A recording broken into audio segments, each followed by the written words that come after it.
Hello, and welcome to Represent NYC on Manhattan Neighborhood Network.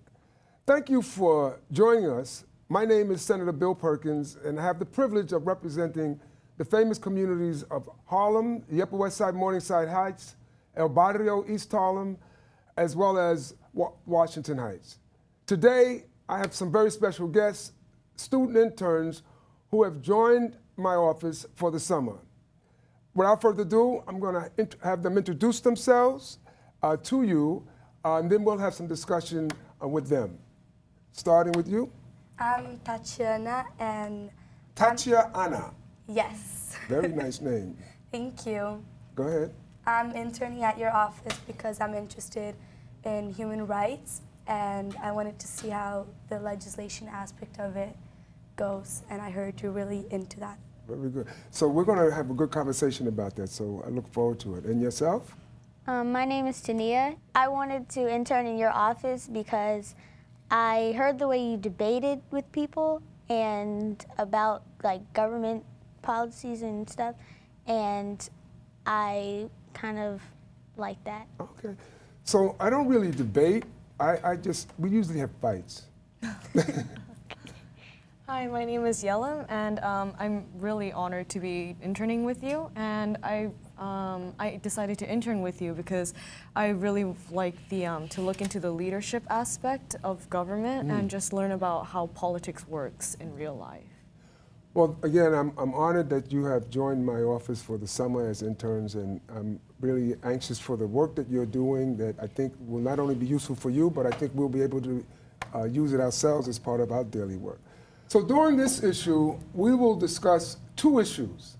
The first is solitary confinement.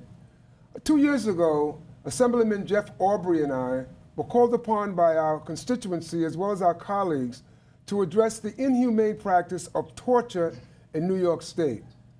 Often we don't think about New York State participating in torture, but in our prisons and jails, there is torture taking place.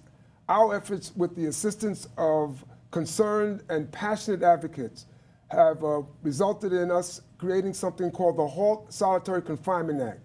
And one thing we'll be doing today is discussing in further detail with our interns these particular pieces of legislation. Our legislation recognizes the hallmark principle that solitary confinement, again, is effectively torture and practice and serves no useful or beneficial purpose whatsoever. Talk to me a little bit about this HALT bill that relates to solitary confinement, and give me one or two aspects of it that you think need to be emphasized. One of the aspects that I read in the bill is the creation of the residential rehabilitation unit. And this actually grants access to therapy, treatment, and other rehabilitative programs for people that are coming out of solitary confinement. And one interesting aspect for me is that once they're in the unit, they have 6 hours out of the cell plus 1 recreational hour, which grants this bridge between being in complete isolation and having human contact and interacting. Another aspect once they're in the rehabilitation unit is that there's a committee of doctors that they assess the mental state of the inmate and see what is the rehabilitative goal that they want to do. And after that, between 30 to 60 days, there are constant assessments of the mental state and how far away they are to the rehabilitative goal up until the point that they're eventually let out to the general population. Very good. So now, have you thought any more in terms of what those rehabilitative goals might be? Well, I know that the solitary confinement causes many mental disturbances such as insomnia, hallucination, and just mental breakdowns in general. So it would be mainly to focus on these mental issues that the solitary confinement caused. And going more into my opinion on solitary confinement, I think it is actually one of the worst things someone can go through, because just being locked up in a cell with no one but yourself, with no sense of time and no sunlight is, for me, the definition of torture. And no one deserves to be put under these conditions. Knowing that there are not only these conditions, but the mental breakdowns and the mental disturbances that it causes.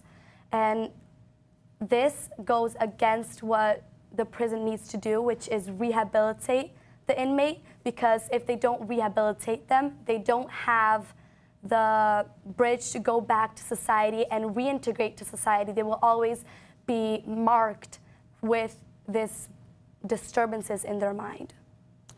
So it's sort of anti-society then, if this is the condition that they come out in, and therefore they'll probably, based on what you're sharing, continue to be a problem, not just for themselves, but for society in general. Yes, definitely. So it's counterproductive and it's antisocial. Yes. It's against the best interests of the community, yes, as well as the individual and his family.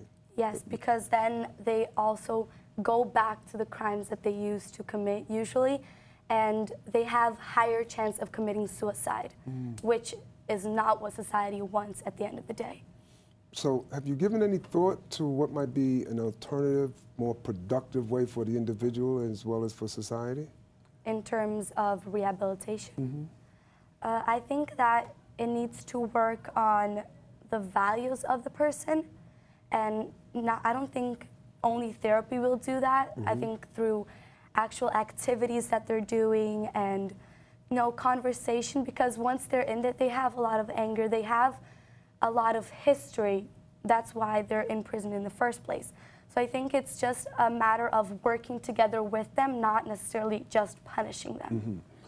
So this is a pretty good piece of legislation, but it's kind of provocative in the sense that you're trying to treat criminals who have been convicted of crimes as if they're not animals. You're trying to treat them almost like they're human beings. Well, because they are human beings at the end of the day. At the end of the day. So the more appropriate approach you seem to be suggesting is to provide them with some sort of rehabilitation and opportunities to sort of reintegrate themselves back into the community? Yes, I think they are already being punished by being in prison, and if they're not rehabilitated, then what's the point of prison in the first place? They're just going to go out, commit more crimes, and come back in. So what is the title of this piece of legislation for the listening audience, so in case they want to look it up? And it's the HALT. HALT is H-A-L-T? Yes. Okay. And that's the name of the legislation. Very good. Yes. Thank you so much. And we hope that you.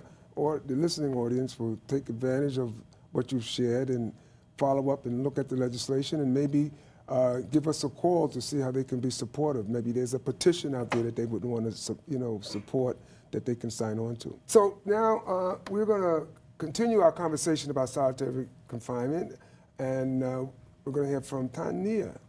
Another part of the bill that the bill consists of is the people that should be excluded from solitary confinement, which adults and children under the age of 25 or adults over the age of 55, people with physical, mental, or medical disabilities, women who are pregnant, people who are in association with the LGBT, lesbian, gay, bisexual, transgender, or intersex, people who have substance abuse problems or have a history with it within the prior 6 months, should not be in solitary confinement. These individuals would have a pre-placement assessment, and so that we can understand whether or not they should be in solitary confinement. Do you have any sense of what that pre-placement assessment will be more or less trying to discover about that individual? It would probably be straightforward questions like, are you in association with the LGBT, or we'd probably have a test for people who drink. Everyone would have a test to see if there's alcoholic liquids like in their body still, traces of that in their body. Would that also include like narcotics? Yes. A test for narcotic in the body? If they overdose on the narcotics. And for women who are pregnant, they would probably just take a pregnancy test so that we can understand whether or not they have a child or not. And how far gone, I guess. Yeah, how far pregnant they really along are. they are. But to get into my opinion on solitary confinement, Sure. I think solitary confinement is not okay at all. I know it can be abolished, but the suggestions that we have, that we placed in this bill, is going to be a whole lot better than it is now. Can you give us an idea or two of what might be in the bill that would be better? Well, the time limit of solitary confinement should be shortened. It shouldn't be however long the security officer sent you in there is however long they want you to be in there. It should be a certain time. Like the security officer can't control it, because we never know the personality of that security officer. If he wants to be mean or if he wants to be generous when he shouldn't be. More than likely, he would not have any medical or psychological training to determine whether or not Yes, that individual he wouldn't can, know how long that person needs rehabilitating. Okay. And solitary confinement, the food, like Tatiana was talking about, the food is their only source of time. So when they are subject to this type of treatment, in terms of solitary confinement, what is your thinking about it? To move on to another aspect of the bill, following up with what Tania said, another aspect of the bill that covers on solitary confinement is the different time limits and the different ways of categorizing segregated confinement. So in the bill, it outlines 3 main types of segregated confinement, in which they are emergency confinement, short-term confinement, and long-term or extended confinement. These 3 are distinct in a sense that they have, depending on the reason or whatever the inmate requires, it would have a different time limit to match these requirements. So the emergency confinement is limited to 24 hours, and it is in practice when an inmate is an immediate threat to the safety or security of the staff or other incarcerated members of the prison.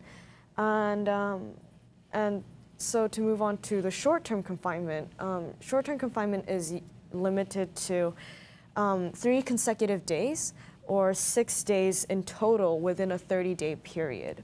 And that is practiced when an inmate breaks a certain rule of violation, and their time limit or their time in confinement will be matched upon within reason of what they have broken. And to move on to the last one, which is long-term or extended confinement, this is limited to 15 consecutive days or 20 days in total within any 60-day period. So this is also the maximum limit in which any inmate can be put into segregated confinement. And this is practiced when an inmate this is for more serious acts of violence, and such as when an inmate causes a dangerous or life-threatening act of violence. And so what else something else that the bill covers is that it requires that inmates have at least 4 hours daily of timeout, and they also will have a committee to determine whether they are eligible to be in solitary confinement or not. That sounds as if you have some good idea about the problem of solitary confinement and the need for there to be no such thing as we presently practice in terms of solitary confinement, that a more rehabilitative approach would seem to be more useful for the person in prison as well as for society in general. Is that what I sense all of you feel? Yes. Very good. I think that the whole solitary confinement bill is actually like it's a huge leap from what we had from before. And though it will not abolish solitary confinement, reforming it is definitely one of the first steps to making life, to recognize these inmates' and recognize their humanity. Yeah, that they're more than just prisoners, that they're actual human beings. And by locking them up for a crime that they did with an inhumane and unethical method of like treating them, I think that the whole bill is very helpful. Yeah. And yeah. Very good. So thank you very much for your insight and your well-articulated presentation about the bill. I think those who have the opportunity to see this show and hear from you will fully appreciate that solitary confinement is inhumane, and that you, as well as our listening audience, needs to let legislators know that this is the type of legislation that needs to be passed, yes, and that we as a society should not be engaged in torture of other human beings. So thank you so much for your participation, for your insight, and your wonderful articulation about this very important piece of legislation. Again, it's nice to be with Manhattan Neighborhood Network to discuss important public policies. I have 3 guests again, and this time we're going to be talking about the provocative subject of charter schools. Charter schools are a new approach to what we call public education.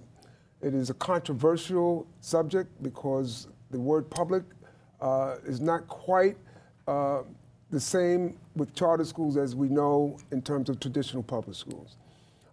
And the idea of charter schools, when they were first brought to our attention, was that they would be more like labs that would provide an opportunity for students to learn new ways of learning that would then be models that could be used throughout the whole system.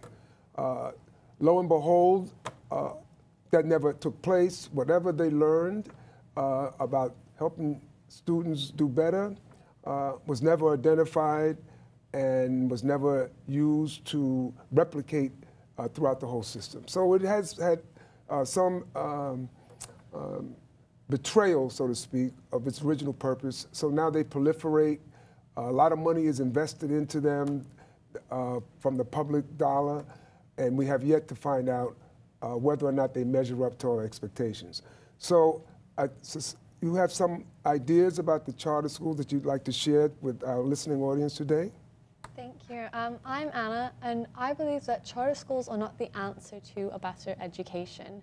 They have been open for over 2 decades, and they have yet to prove that they produce higher test scores for students against public schools. Charter schools also have a problem with fraud and abuse of tax dollars. Charter schools are primarily publicly funded with private investors from businesses, and this allows for the causing lack of transparency and accountability for producing financial statements. Despite the claims charter schools make, there are a few success schools from charter schools, and a majority have failed to live up to their proposed ideas that state charter schools have a better education system to make children excel. So therefore, I believe that charter schools are not the solution to a better education. So based on what you're saying, they have not been successful with a model that could be used throughout the system. Exactly. And in fact, they have not yet measured up to being to the idea of being successful at all. Their initial ideas were not implemented, and they haven't turned out as successful as they had planned to be. Thank you very much. My name is also Anna. I have divided views on charter schools. I think that on one side, the negative aspects, it has a negative effect on children because there are children in a charter school that are put in the same building as children who go to a public school, and the children in the charter school are getting more resources. But on the positive side of charter schools, it is giving an opportunity for children who might not normally go to private schools to get a chance to experience that and learn a new way of thinking, a new way of school. Okay, so to you, the charter schools are sort of private schools, and it's a privatized model that they're using that you believe offers an opportunity that's better than what that student would get in the traditional public school. Is that summary of what you're talking about? That's some of what I'm saying, but I think that every child learns differently. Every child needs a different environment, and if there's a child who would work better in a private school and can't afford to go to a private school, I understand that the charter school model is probably a better solution for them. I do think that there are some students that learn better in a public school model. I go to a Quaker school, and that's the best model for me, in my opinion. I think that every child learns differently, and we need options for every child. I believe options are a good idea, and I believe that each option is not necessarily a good option. And in this case, I have to say that the charter schools, as an option, have not quite hit the mark as their record is revealing. But maybe you've seen something that differs with what has been shown to me, and clearly parents are still sending their children to those schools, and perhaps for some reason other than whether or not they are getting an excellent education. One of the aspects of the charter school obviously is the uniform, and I think some parents believe that if the child is in a uniform, that therefore the child will better behave, not necessarily be a better student, but behavior does make sense in terms of becoming a better student. Have you thought of anything in that vein in terms of how can you determine whether or not the charters are truly measuring up? For instance, usually when these schools measure up, there's statistics that show not simply how grades are doing, but the so-called SAT scores and all those other kind of scores. Have you seen any statistics that reflect their success that way? Some charter schools are performing better than their local public schools. Some charters aren't performing as well as their local public schools, and some are measuring equally. But in my opinion, I believe that every student is learning from they're taking at school what they need to learn. And if the charter school is doing that for them, I think that charter schools should be an option for them. So I disagree with my fellow interns because I think charter schools are beneficial to people. And I think this because charter schools are usually built in lower income neighborhoods, so it gives kids a new opportunity to try something else and try something that might fit them better. And also, charter schools has been rising recently, so clearly parents prefer it and parents are choosing it.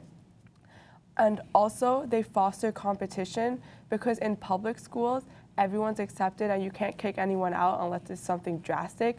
But in charter schools, it's based on performance. So if you don't do well and if you don't get good grades, then you could get kicked out, and that's why people have an incentive to do well.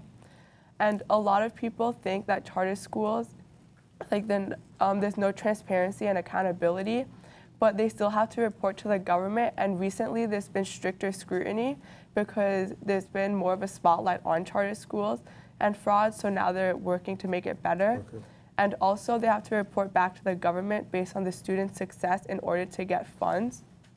So I think that the transparency and accountability point, it's being solved. And also I believe that the degree of freedom in a charter school is a good thing, and that they don't have to follow all rules that public school follows, and that's also a good thing, because since they don't have to have state certified teachers and they could build their own curriculum, they could build it around what the students need, so it's more fitting for the students themselves. So that's why I think charter school is good. Yeah. Well, I think that I would agree customizing the lessons to suit the needs of the student is not a bad idea. I don't agree, however, with most of what you said in terms of the measures of success. There is no facts that represent that they've been successful that I've been able to find out about. But I think this is a conversation that we should continue to at another point in time. And I think that it's a very, very important matter because education, especially so-called public education, which charter schools came to be a part of, are the heart and soul of most of the educational opportunities for the students that I represent, and for the most part, for the students throughout this here city. So thank you so much for the opportunity to hear from you and how well-versed you are and involved with this whole charter school thing. And I hope that you continue to stay focused on it, because it is going to really become more and more of a controversy, I believe, as the transparency issues become more a part of the public domain. So again, thank you so much for the opportunity to spend some time with you and discuss this very, very important topic of charter schools. It is something that we need to continue to pay attention to. I always recommend that rather than wholly embracing it with eyes closed, that we really, really take a very critical approach to it, especially because it is addressing the educational needs of some of our most vulnerable students. And if this is not measuring up, then time has been wasted, opportunity has been wasted, cynicism can become the result. And we have to be very careful that when these experiments are brought forward, that they're truly scrutinized and not just a sort of way of making money and getting some attention, but rather really providing models of success that can be replicated throughout the system. Thank you for watching Represent NYC. We look forward to joining you again with some very important discussions about public policy. Especially, I want to thank my guests for how articulate and prepared they are. And good night.